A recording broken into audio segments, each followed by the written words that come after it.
Lovely to have you here today. So our topic today is about managing energy, and you might have got a wee bit of a fright when you saw this. We're not talking about power bills or anything like that today. We are actually talking about our personal energy, and it's a wee bit tongue-in-cheek, really, the photo I've got here, but I sort of thought it was quite a good analogy, really, because maybe we have to have a bit of a power company or a mentality or a bit of a corporate mentality, when we're considering our own energy reserves, and treat them in the same way that a company would treat their commodity, because our energy is a valuable, it's a precious and a finite resource that we have, and maybe we need to take a more considered approach to managing it as carefully as we can, sort of to get the best returns from our energy fraud. Oh, now I can't get it to go. Maybe we can go, here we go. All right. So what we're going to cover today is four things, really. The first one is we're just going to look at some frameworks for different approaches to how people think about their energy limits, their energy reserves. We'll talk a little bit about what pacing and baseline are, and how to sort of look at using them. Then I've been able to find 13 pacing strategies, and people may have more that they'd like to add, which would be very helpful. And then last of all, just some tools for pacing. And we should be finished in about an hour. So, before we sort of look at pacing, we need to sort of understand why we need to think about energy management. Why is it actually important? And the reason for that is, as we all know, is that the biggest feature of MECFS is post-exertional malaise, which is worsening of all symptoms when we've done too much and exceeded our energy limits. So post-exertional malaise is something that we try and avoid with good energy management strategies. It's a self-management strategy, and it helps people learn to use the amount of energy that they have. Everyone has a different level of energy and a fluctuating energy limit, and it's a flexible approach. So activity is never automatically increased. We're not talking about graded exercise therapy, things like that. But the way we approach our activity is that we look at trying to maintain it, or we adjust our activity levels depending on our reactions to the use of energy. And it's a long-term approach. Energy management is something, it's a habit or a way of living, and it can take, weeks, months, and sometimes years to reach a stable point and to increase a tolerance to activity. So there are pretty much three kind of common approaches to thinking about the amount of energy that we have. And the first one that's been around for a wee while is called the energy envelope, and people will talk about your energy envelope. And what that approach talks about a safe range of activity that you can engage in without causing post-exertional malaise. That's within your energy envelope. Each person's is different, and each person's is fluctuating.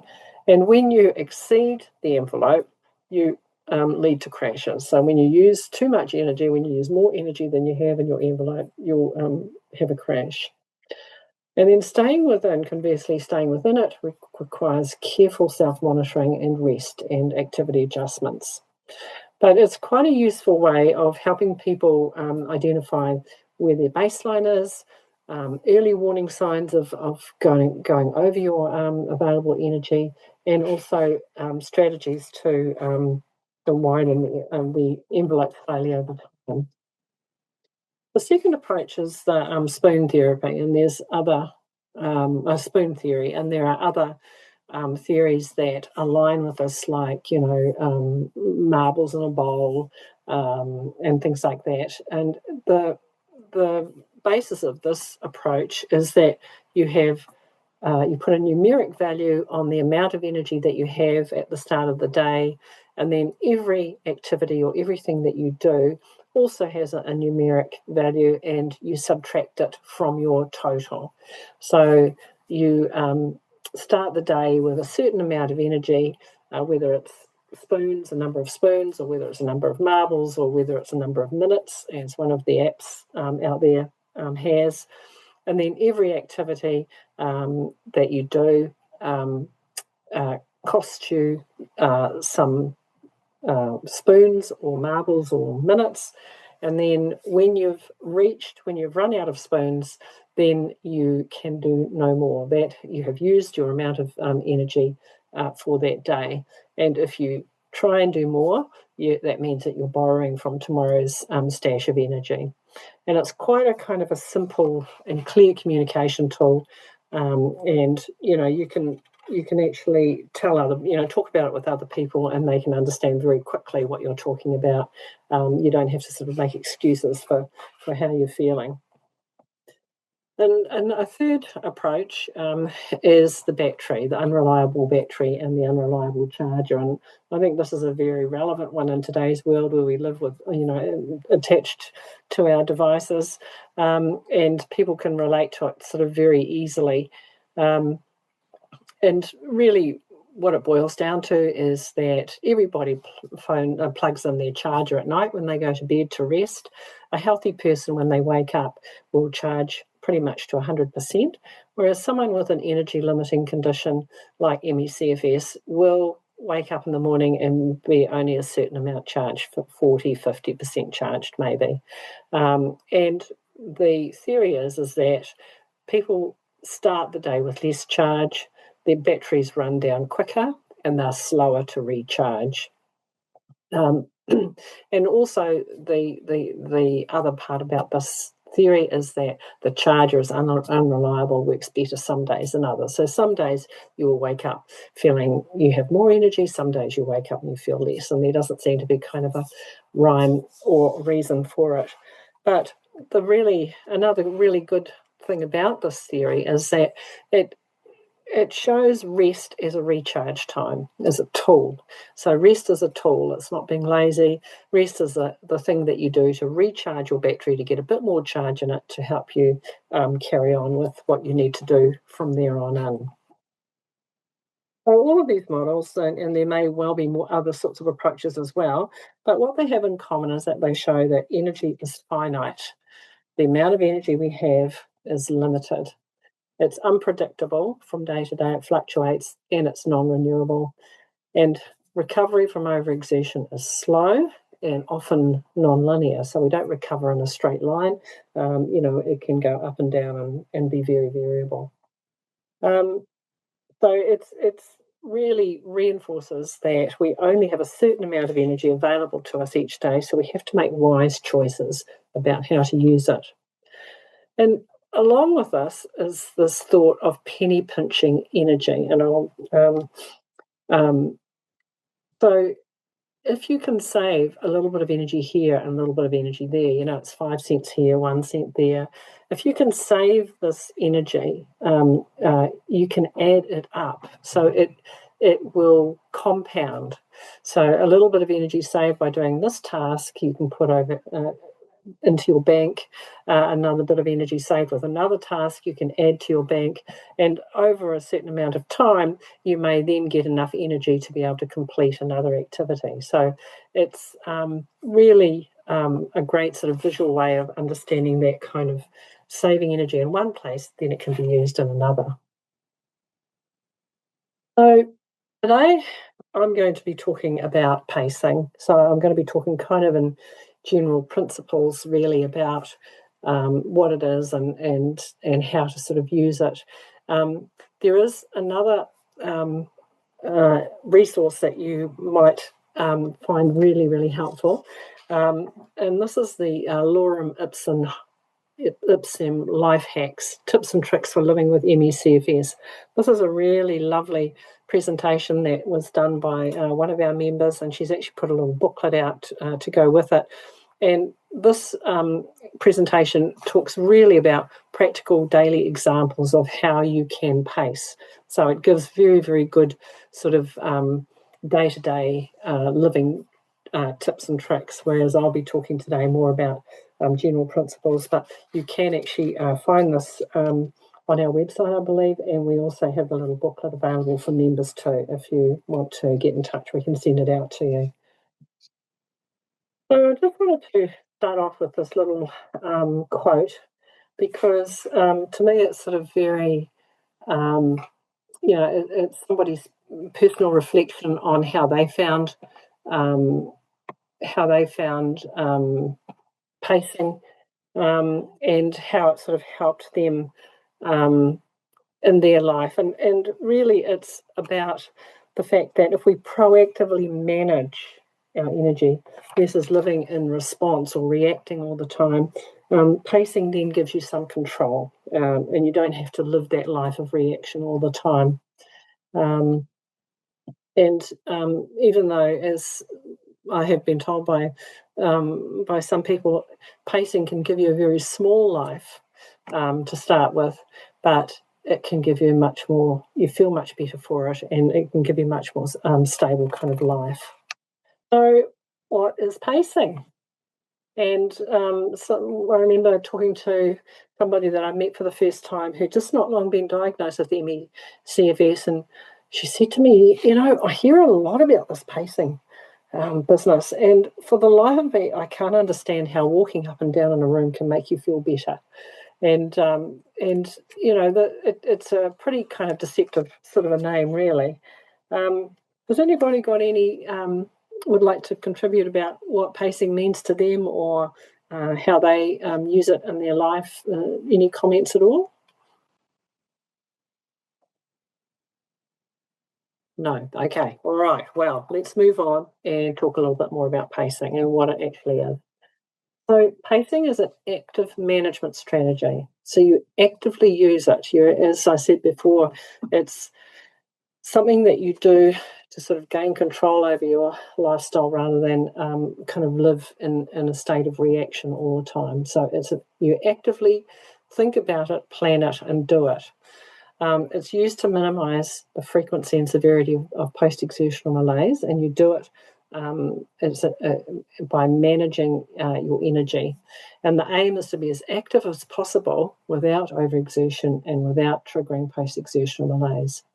So it's a self-management, energy management strategy that, and it's finding that very difficult to find space where you can live as well as you can without triggering post-exertional malaise. It's not a cure. It doesn't treat the underlying condition, but it helps you play the hand that you're dealt, basically. So the first part of pacing is to find your baseline. Okay, so what's a baseline? And it is the level of energy or activity that a person with MECFS can safely engage in without causing post-exertional malaise. So it's that space where you can live. You're still often symptomatic. It doesn't mean you're not symptomatic, but it means that you live without post-exertional malaise. So it's your personal limit. And it's not fixed, and it can fluctuate. And this is the horrible thing about this illness, of course. And living there helps to reduce post-exertional malaise. It reduces the duration, the intensity of it, and it helps to stabilise your symptoms and gives you a place to start. So slowly over time, it gives you a place to start incrementally increasing your activity.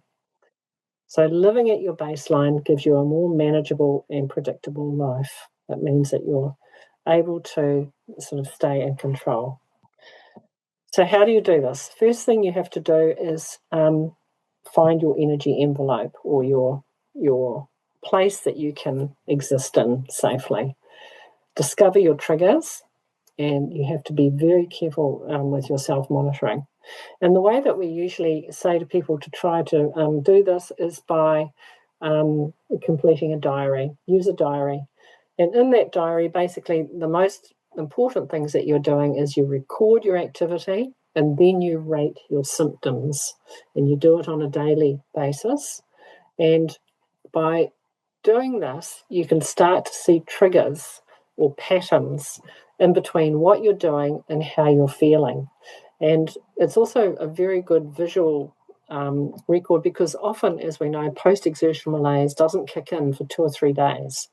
So you may have a perfectly fine week, and then you may wake up on a Thursday, for example, and think, why do I feel so bad? What's been going on? There's nothing I can think of that I've done.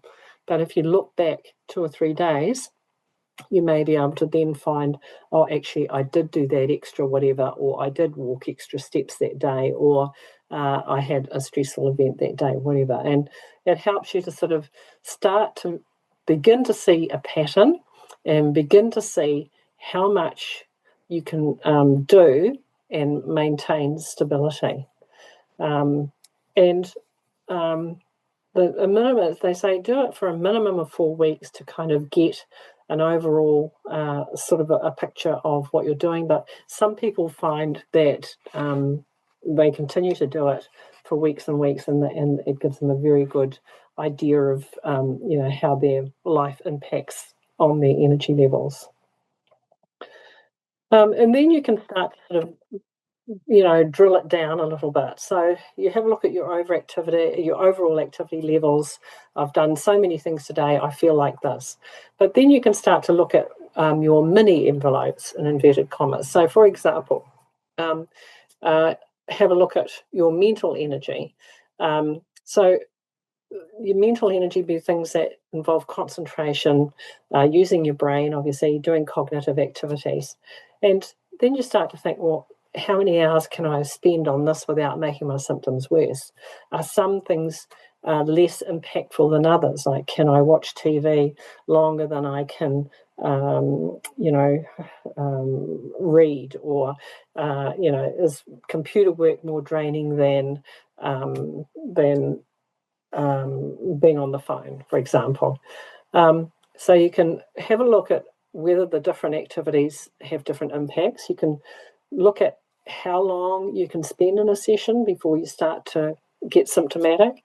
You can have a look at the best time of day, and different limits for managing different work. And once you've done that with your mental energy, then maybe you can start to look at physical energy. You can start to look at types of activity.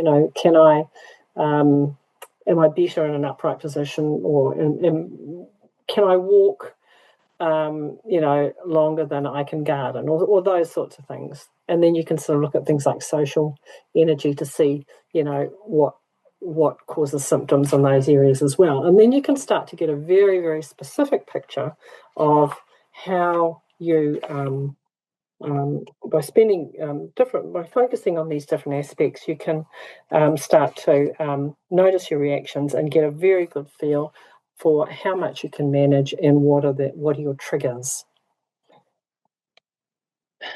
So finding your limit and finding your baseline, and this I have to acknowledge Anna Maria Kovic, who's the person who wrote the hacks, the Ipsum Lorem hacks. She's got some very good little tips and tricks in her booklet, and this is how she found her baseline.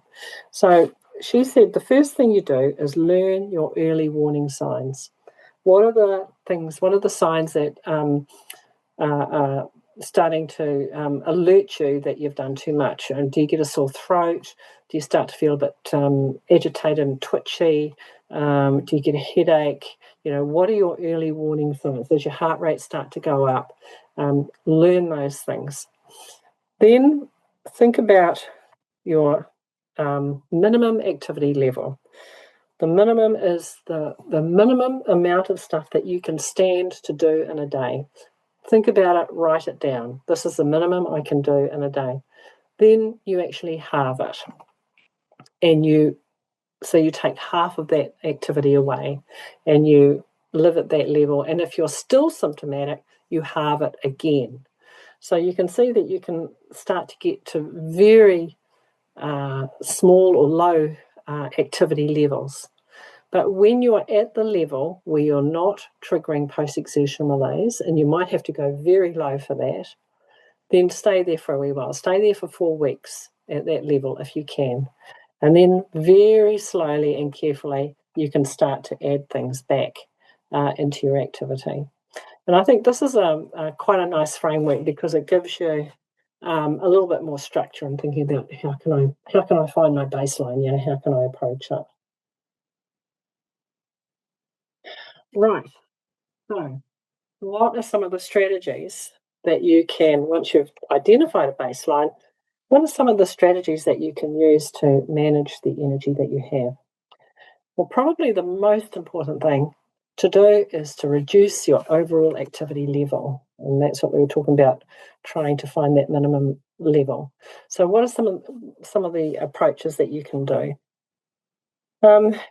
First of all, decide how much you can do in a day.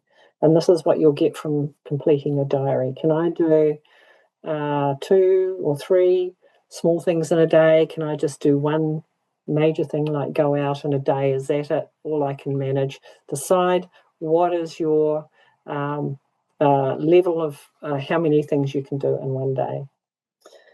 The next thing is avoid the temptation to do just a bit more. And doesn't this take some self-discipline, especially when you're really engaged in something and you're thinking, I've nearly finished this. If I just spend an extra 5 minutes, I can get this job finished, or I can finish this puzzle, or I can finish whatever.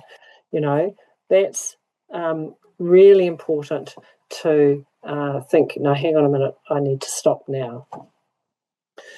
Eliminate. So what does that mean? So learn to say no, and eliminate unnecessary things. Eliminate, find out what are some of the things that you do in your life that possibly you can do without. Delegate, ask for help. Again, very difficult to do sometimes, especially when you feel that you don't contribute enough or people are helping a lot anyway. But it really is important to think about what you can ask others to do or pay for others to do. Shed as much stuff as you can. Simplify, find other ways to do things, to take shortcuts. There's actually some really good hacks online about how to simplify housework that my daughter, who is one of my daughters, is very, very canny at always finding the easiest way to do things. And she's come up with some really surprising tips for me to actually do around the house. Outsource stuff, get frozen meals, click and collect for your groceries, simplify, and just if there's an easier way to do it. And again, modify activities to conserve energy, remembering that every little bit of energy that you can save, every cent you can save, you can put towards something else. So anything you can do to change the way that you do things to make it simpler and less energy draining. Take scheduled rests, and this again is the cornerstone of MECFS management. Really important. It's so important. You must recharge your battery when it starts to run down.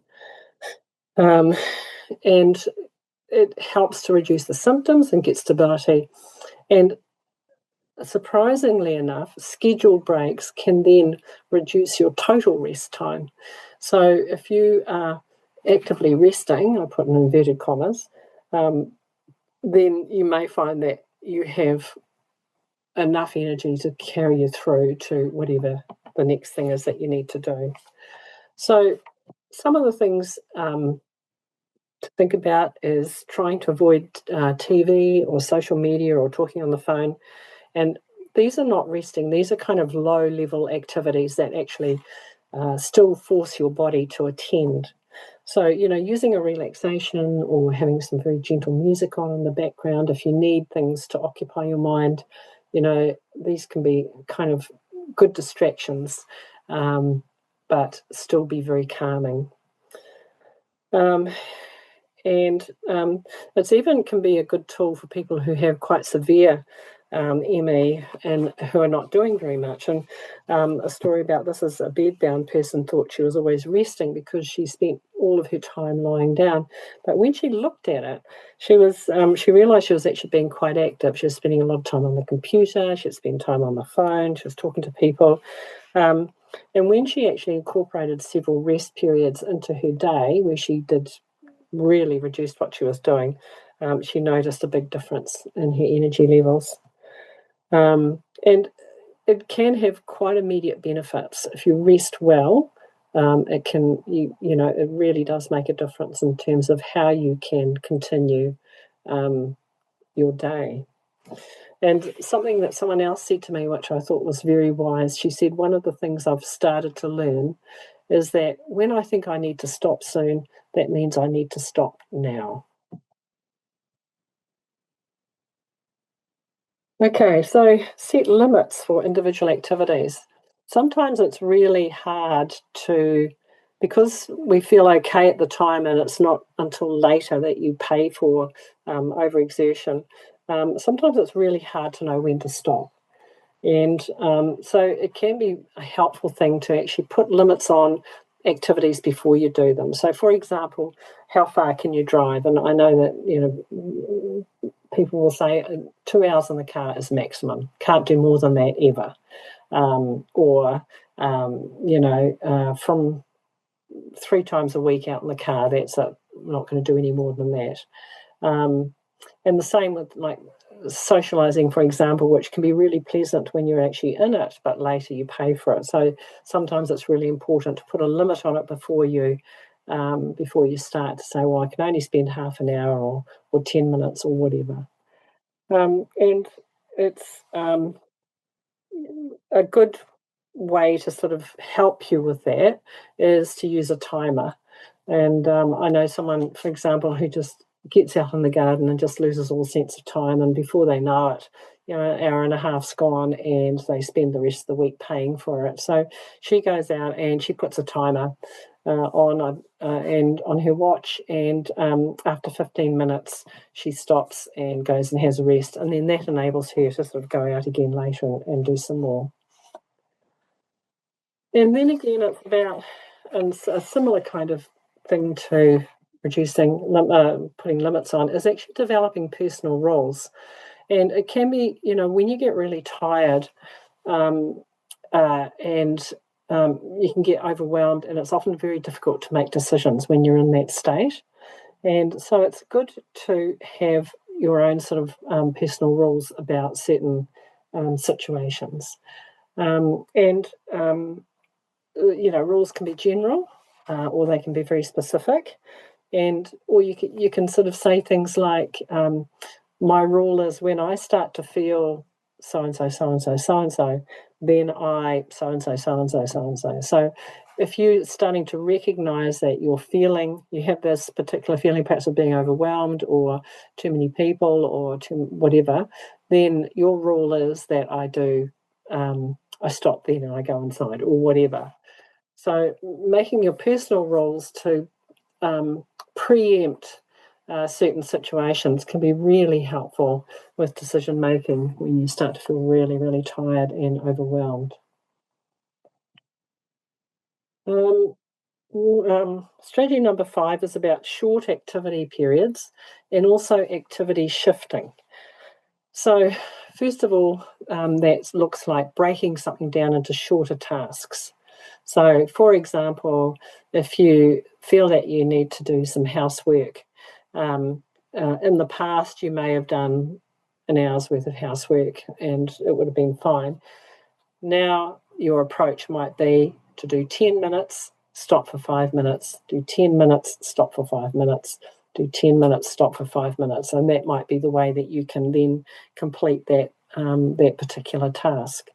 And breaking it down like that means that you can often achieve more with less symptoms rather than trying to push through and finish a job. Breaking it up like that means you can often achieve a little bit more without becoming symptomatic. Another way to think about that, the activity shifting, is to shift frequently from one activity to another. So, for example, you might spend a little bit of time on the computer and then you might go and wash the dishes. So it's between physical, mental, and social activities, or else different categories of difficulty. You might, in your mind, say that something's easy, moderate, or a heavy job. So if you're doing something that's quite heavy or intense, do it for a short time and then shift to a lesser difficult activity. Paying attention to time of day can actually make quite a difference, because I think we all have different times of day where we perform better and we do better. And so, for example, one woman found that her best time for mental activity was in the afternoon, and by recognising that, she was able to read perhaps twice as long as she would have in the morning, with a higher level of understanding. So it's just finding your good times and using your good times to do what you need to do.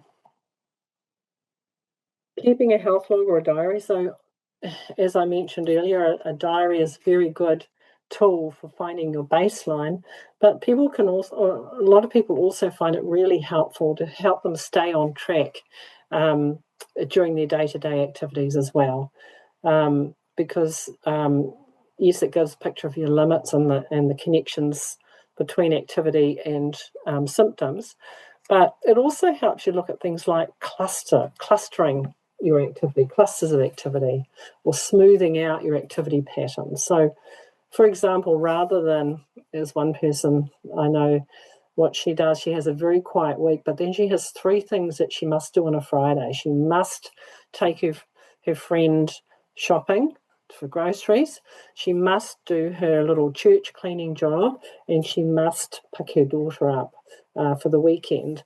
So she does these 3 things on a Friday and then is ruined for the whole weekend. Whereas if she was able to spread things out during the week and do perhaps one activity every other day, then she may feel a lot better and may be able to achieve more. So that's that smoothing out of patterns and not clustering your activity, keeping your activity consistent.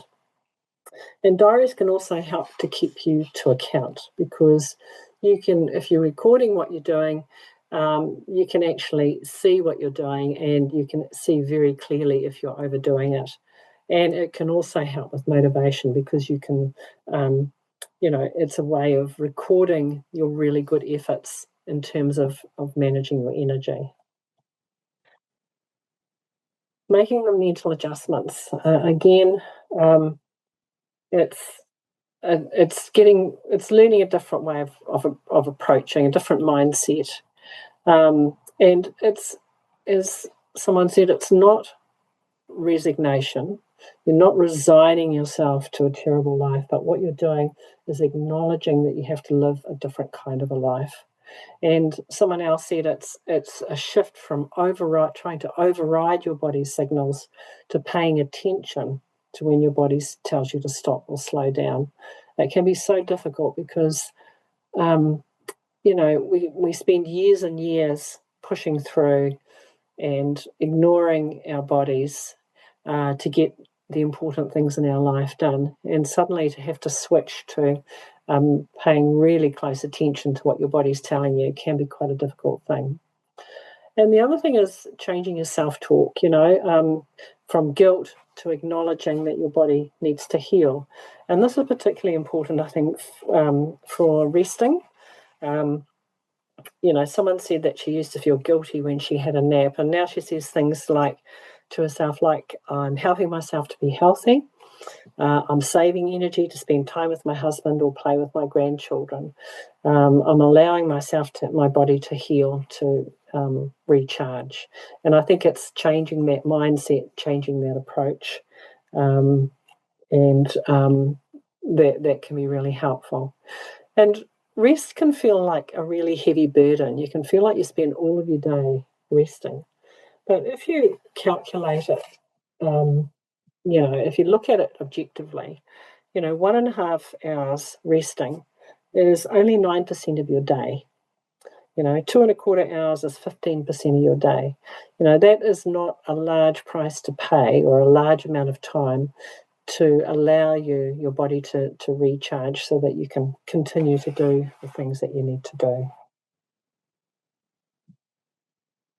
Work on sleep. When you have a less energy or energy limiting condition, sleep is even more important because we need it to recharge and get the energy that we need. So with sleep, it's a multi-pronged approach.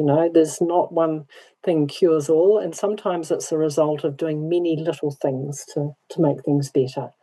So it's working on sleep hygiene, being real disciplined about your environment, about your pre-bedtime routine, making sure you switch off devices, that you wind down, that you meditate, all of those things to put yourself in a really good space for sleep. And things like in a regular bedtime, for example.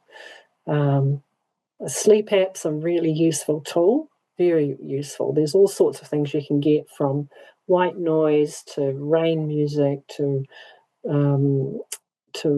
sounds of the beach, to very boring stories, to, there's a lot of, to meditations and relaxations. There's lots of different kinds of apps that people can use to still their mind and to sort of put their mind in a quiet place ready for sleep. Don't be stubborn about using medication. If medication is going to help and make a difference, it's really worth looking at that. And be really, don't feel bad about being proactive about asking for sleep assessments and sleep studies. And if you think there's any chance that you have a sleep disorder, go to your GP, discuss it, and ask for referral, because there can be things that can be done to help. It's a good idea to have a default plan as well, because as we said, our energy levels are fluctuating, and you may have planned to do something for a day and you wake up and you know instantly that there's no way that your plans are going to come to fruition.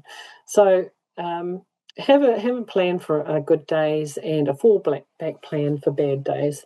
And for example, if your usual routine is to have a short walk in the morning, but you wake up and you know there's no way that's happening, think about doing, replacing it with perhaps gentle stretches or a little bit of gentle movement in the house. So it's always, good to have that plan B in mind. Prioritisation is also a good strategy for our energy management and thinking about fluctuating energy levels. Again, we may have a number of things that we want to do in a day, but you wake up in the morning and think there's no way I'm going to get through my planned activities today. So therefore, prioritise. If you need to, use a list. Someone I know says 3 things I must do today are, and she lists them and ticks them off when they're done. And then if she has any energy left after that, then she can start to think about other things that she might do. So part of this prioritization is, planning and scheduling and use of planners and things like that. There's also the thing about stop and choose. So if you are thinking, I really need to, or I really want to do so-and-so, should I do it? And it's a good time to think, to stop for a minute and choose, do I want to do this, or how do I want to feel tomorrow? And often if you're thinking about whether or not you should be doing something, it's quite a good indication that you probably shouldn't. Last of all, think about, well, not quite last of all, but remember to keep some pleasure in life as well. A lot of what I've been talking about thinks, it sounds like discipline, It sounds like, being boring, about denial, that sort of thing. And yes, you do have to have a disciplined approach with the pacing when you're pacing. But, there's room for spontaneity as well. That we can still have pleasure, we can still laugh, we can still take joy from things in our lives. Now, a really good pacing tool is heart rate pacing, or pace by numbers.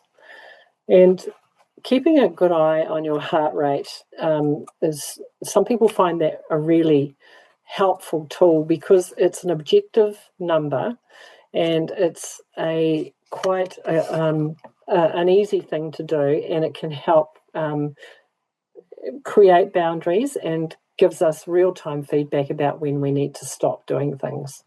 So it also provides awareness to yourself and to other people as well. So, for example, if your heart rate goes up too high, it can actually be surprisingly, the threshold can be surprisingly low. The things to cause it to go high can be surprisingly low. Keeping an eye on your heart rate stops you from becoming symptomatic quite as quickly, and it also helps you recover from activity. And you do it, the reason you're doing it is to reduce the number of times you cross what we call your anaerobic threshold and spending time in your anaerobic zone. So just a quick recap about that.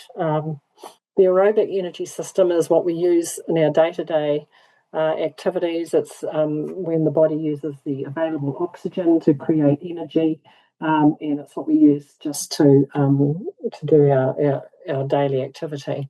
The anaerobic zone is the area or energy is where we create energy from the body starts to use stores of energy to create the energy that we need. And it's when you start to run a bit low on oxygen. And anaerobic activity is when we create lactic acid, which is what causes muscle soreness. And the anaerobic threshold is the place where you move from using your aerobic energy system to your anaerobic energy system. And in people with MECFS, that point is often much lower than it is with normal people. So we can cross into that anaerobic energy system quite quickly, and our body starts to use body energy stores. And when we're in that zone, and particularly if we stay in that zone for any length of time, that's when we start to get post-exertional malaise.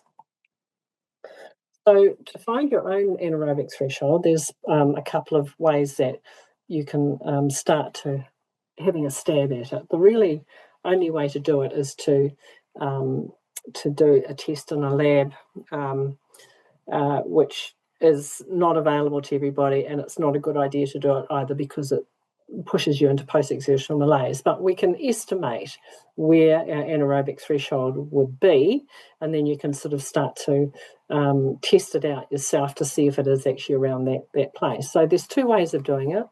The first way, which is just a generic population-based formula, is to calculate 55% of the maximum recommended heart rate for your age group. So it's an age-related thing, and you halve it basically. So the formula is 220 minus your age, and then multiply that by 0.55, and that number is your anaerobic threshold. And once you cross that number, then your body is probably starting to use the anaerobic energy system. And it's actually quite low. Obviously, the older we get, the lower it is. It's often well under 100 beats per minute. The other way of calculating your anaerobic threshold that's been developed by a group in the United States who works with people with MECFS is to look at your resting heart rate, and you would find that by completing a diary and documenting that every morning. You'd find your average resting heart rate and then add 15 beats per minute to that. So for example, if your resting heart rate was 70 and you added 15, then your anaerobic threshold would be 85 beats per minute. So it's actually very low. So again, this is just a starting point, and for people who really want to do this, you would start at that rate, and then you would observe very carefully, how you felt at that particular threshold. And for some people, you could go higher. For some people, you'd probably go a wee bit lower. But once you find your anaerobic threshold, it's a really good place to set an alarm at, and then watch your heart rate and ensure that you don't go over that area over that level too much. Again, it's one tool in the toolkit, and while it's good at demonstrating physical overexertion, it doesn't pick up on the other cognitive and emotional sort of stuff. Can be used with people with POTS, but it is a wee bit more difficult. And yeah, as I said, it's just one measurement tool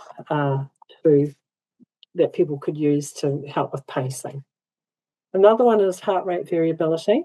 I found this actually quite a difficult concept to work out for myself, but so I'll just touch on it here. And again, heart rate variability can be a good tool, and you can have devices that will help you with that. So what heart rate variability is, it's a difference in time between your heartbeats. And this always fluctuates. So you may, for example, if your heart rate was 60 beats per minute, you might think that it's 1 second between each heartbeat, but it's not. There's always a bit of variability. So it might vary between 0.8 of a second to 1.2 of a second. There's always a difference in time between your heartbeats, and it's measured in milliseconds. And heart rate variability is really closely associated with our autonomic nervous system. That really can drive our heart rate variability. It reflects how adaptable our body is. And if you've got a high heart rate variability, that's a healthy place to be. It shows high adaptability. A low heart rate variability shows that the body's less resilient. And of course, if you've got a high resting heart rate, it's probably going to be lower. So it's a different from heart rate. It's different from heart rate. So a high heart rate variability is good. A low heart rate variability shows that you're less resilient. So what are normal values? Well, it's a little bit different from heart rate. There's no kind of set figure because it varies very much and very much influenced by our age, our sex, our fitness levels, sleep quality, time of day. Everybody's heart rate variability is different. So to find your heart rate variability, you have to complete a diary and watch it from day to day. But in young, healthy adults, for example, it can be anywhere between 50 and 100 milliseconds. Older people, between 30 and 50 milliseconds. Highly trained athletes, from 70 to 100 plus milliseconds. So people with MECFS, it's often very low. The heart rate variability is often very low and can be sitting at that older adults rate or lower than that often. And the other thing about people with MECFS is that after exertion, you often see a very exaggerated drop in heart rate variability, and after activity, a very prolonged recovery. And the other thing that you'll find is that there's a kind of a muted response to intervention. So one of the ways of improving heart rate variability is meditation and breathing exercises, or anything that you can do to encourage parasympathetic nervous system functioning. In healthy adults, this is, the heart rate variability is quite responsive, but in people with MECFS, you don't see quite the same response. And people with MECFS often have a higher resting heart rate as well. So the baseline resting heart rate is often higher than it would have been before they became ill. So how do we use it for pacing? So heart rate variability, it's a monitoring tool, it's not diagnostic. And it's a good idea to check it daily and do it at the same time every day within a few minutes of waking. And people will often just do 5 minutes of heart rate variability testing or results to just kind of get a bit of a baseline. So same time every day, usually in the morning and not long after you've woken up. And how do you use it? So if you have a baseline, a 7-day, so you would have done already a 7-day baseline, so you know that your heart rate variability sits within a certain range. So if you wake up and your heart rate variability is within 10% of that baseline, just do as you would normally. Just have a normal day and you know, the day that you'd planned. If you find when you wake up that your heart rate variability is 10 to 20% below your baseline, reduce your planned activity by roughly half. And if it's more than 20% below your baseline, today will be a rest day. You don't do very much at all. And so this is quite a nice kind of structured approach that I'm sorry, I don't know where I actually found these guidelines, but it's quite a nice structured approach that tells you how you can use heart rate variability as a pacing tool. Right, so some ideas for tools for pacing. We talked about strategies. Now, just some quick idea about sort of tools. So, wearable devices are really good. And they're good to use with a diary initially, as I said, to get good information. They give real-time feedback.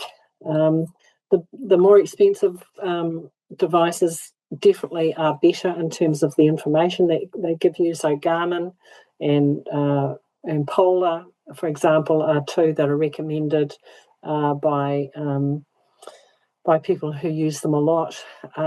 But there are others. Fitbit, Apple Watch is good, and the ones that we use are cheaper, but they do give some good basic information. And they give you information on your sleep, your step count, your heart rate. Sleep is interesting. Probably the most important thing you want to look at is your rapid eye movement, sleep, and there are recommendations about in terms of healthy sleep. That recommendations are that rapid eye movement, you probably need about 2 hours a night. There aren't so many guidelines on actually deep sleep. That seems to vary very much from person to person. But the rapid eye movement is very important for memory consolidation and things like that. Some people really like looking at their step count, and they find that that's a really useful thing to help them with their pacing. I know that one MECFS expert has said that people with MECFS probably shouldn't exceed 5,000 steps a day. But, you know, we are different. Everyone's different. So, again, it's finding your own baseline and finding your own step count to help with your pacing. And then heart rate, as we talked about heart rate and finding your anaerobic threshold and trying to stay underneath that anaerobic threshold can be really important as well. And the good watches, you can set alarms and put timers on them as well. Now there's different apps and there are a few out there. I'll just mention this one, which is put out by Emerge Australia, and they have this app that you can download for free, and it kind of works on the spoon theory type premise, where you start with 1,000 minutes per day, because apparently that's the kind of average amount of time that people are awake. And then you start with your 1,000 minutes, and then you rate activities with so many minutes worth of energy, of effort. And then as you put in the activities that you do during the day, it subtracts them from the amount that you start with. So you can look at your app and see, you know, if you're running in deficit or not. or how far you've got to go to deficit. And it also allows you to enter drains, which are things that sap your energy, or refills, or things that give you energy. So you can add them in as well. And some people find this really helpful. I found it a little bit difficult to use, but I know that some people find it really helpful. And someone said to me, as soon as I used this app, the penny dropped for me. There's also a New Zealand company, usually putting together this app, ChronicAlly, and I've got their website up there. They're developing this app. They say it's going to be a very comprehensive monitoring system that will help with continuous tracking and simple logging, and give some really good feedback, sort of meaningful feedback. I think they're on their second round of trials, and they're actually looking for people to be part of testing. So if you go onto their website, I think you can enrol for testing the app as well. So that could be, again, a really useful tool for some people. Assistive devices. Now, we were saying simplify, and if you can modify your activities as much as possible, and then you can save energy to use for something else. So whatever, use as much as you can to save your energy. Motorised scooters, wheelchairs, amazing things to enable you to get out into the world. If you've got a wheelchair that someone can push to take you out, a walker with a seat and a basket, again, can be very helpful. Anna Maria talks about having a chair in every room in her house, including the hallway. If you walk into a room and you need to sit down, there's a chair there, to help save some energy. And just using things like shower stools, perching stools can really help extend your time in the kitchen. You can actually spend time in the kitchen doing a bit of meal prep if you can perch on a stool.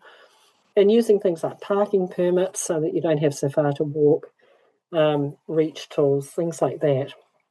Is anything you can that will make an activity simpler and allow you to save energy. Thinking about sensory protection, like, all of these things, eye masks, earplugs, anything that will reduce the amount of sensory kind of overload. Again, postural adjustments, and this is another lovely thing from Anna Maria Kovac. She says, and I think it's a great little mantra, don't run if you can walk, don't walk if you can stand, don't stand if you can sit, don't sit if you can recline, don't recline if you can lie down. All of these things, help to save energy.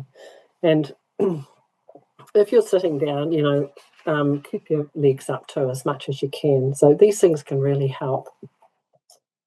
Relaxation skills, anything that will help calm your mind, relax your body, rest your body.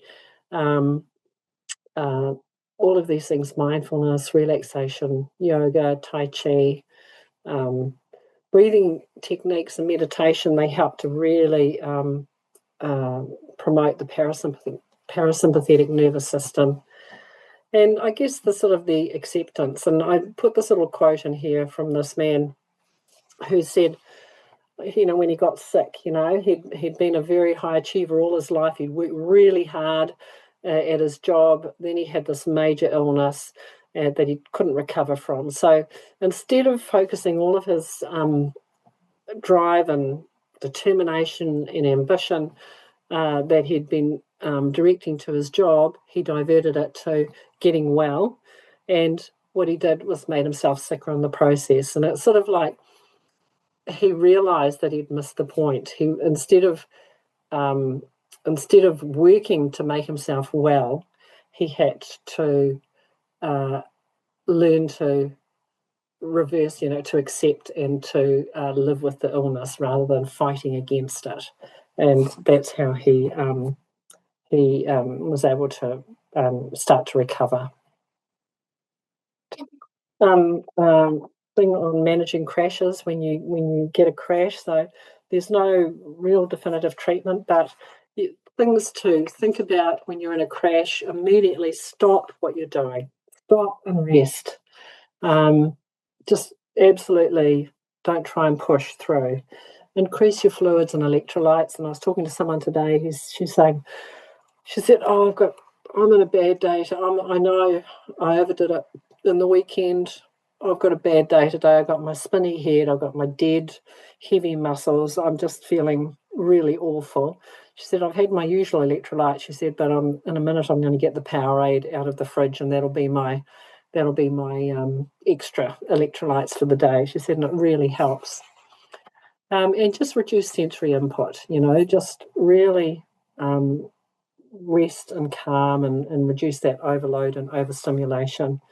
And then thinking ahead long term, plan rest days after exertion, structure your frequent rest, identify your early signs, your triggers, and effective management of your other symptoms and comorbidities. So there's some really kind of sensible stuff there from Bateman Horne Centre. So just to summarise, MECFS, as we know, is an illness characterised by post-exertional malaise. And when we're thinking about our energy, it's important to remember that it's finite and it's a fluctuating resource. Pacing is an approach to energy management, and it's a structured, consistent approach.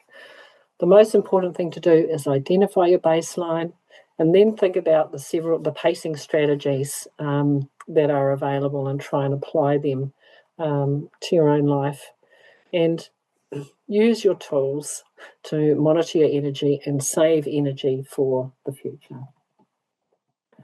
So there's some really good resources to talk about pacing. If you want to go and have a look at some more websites and things. This lovely little website called MECFS and Fibromyalgia Self-Help. It looks a bit old-fashioned, but it's really cool, and it's got a lot of people's personal stories and how they use tools to manage their own pacing. Bateman Horne, always great for good evidence-based strategies. Emerge Australia is great particularly with, they've got good handouts, good information about pacing, and they also have the app. Sleep Foundation is a good place to go for looking for good sleep strategies. And of course, our own website, MECFS Canterbury, has some good information as well. And this is MECFS Australia, and they've got a whole section there on pacing, which is really good, really useful. And that's it. So thank you so much for your attention today.